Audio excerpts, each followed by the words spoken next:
Now here's an interesting story about the relations between Canada and the US.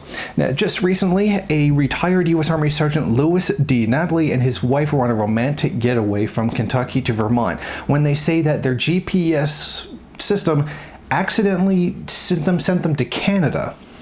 Now what happened was they decided to go across the border, and he had a loaded handgun in the console of his car.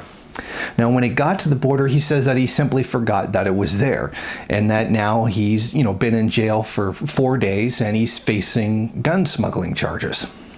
So that's a pretty crazy situation, and he could get up to 3 years in prison.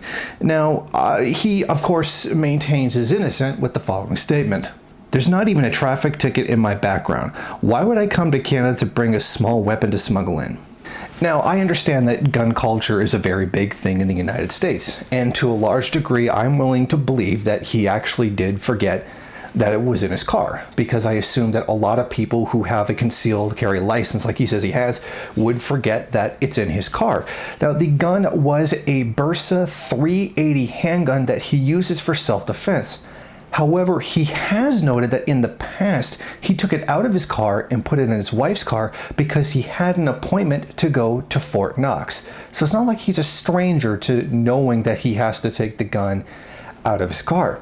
In other instances, he says, since he does have a concealed license, that he has left the gun at home on occasions because he was crossing state lines into places where it would not be legal. So he does to some degree have an understanding that you can't just go around carrying a gun wherever you want, and is to some degree conscious of the fact that he's carrying a weapon in the car.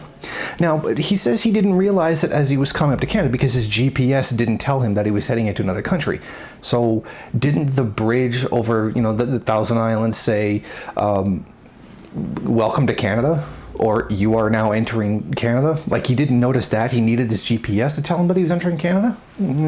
Something sounds a little suspicious to me. But he knew enough to take it out of his car before going into Fort Knox to go to a military post where he had an appointment.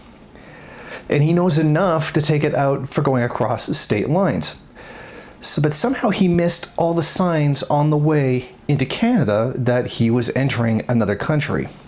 Now, see, I don't believe that. He obviously would know that Canada has different gun laws. In fact, a lot of the things often people bring up is, what do you want to be like Canada and have no guns?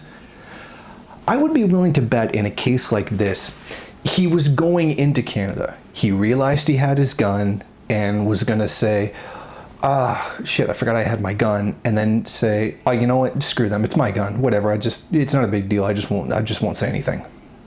I'll bet that's actually what it was like. I'll bet it was kind of like a very screw you Canada kind of thing. I'm just going to keep it in my console. If I don't say anything, nobody will notice and everything will be fine. I'll bet that's probably very much the attitude that he had, because I do believe that he would get to the border forgetting that there was a gun in his car. And then when he got there, he realized that it was there and said, you know what, screw it. I just won't do anything. I'll just let him go. It's my gun. It's my car. I should be able to have it if I want, kind of thing. But I don't believe in any way that he was gun smuggling. I think that's pretty ridiculous. I mean, nobody really, goes into gun smuggling to smuggle one gun, one tiny handgun. But I think what it really speaks to is probably the arrogance of the man. He was probably just going to the border saying, you know what, I'll do whatever I want. This is my car. This is America. This is my freedoms. In a situation like that.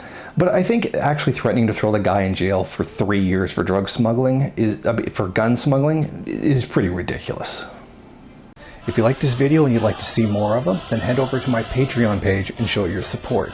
Or you can go to the MRN bookstore and check out some of the latest books available.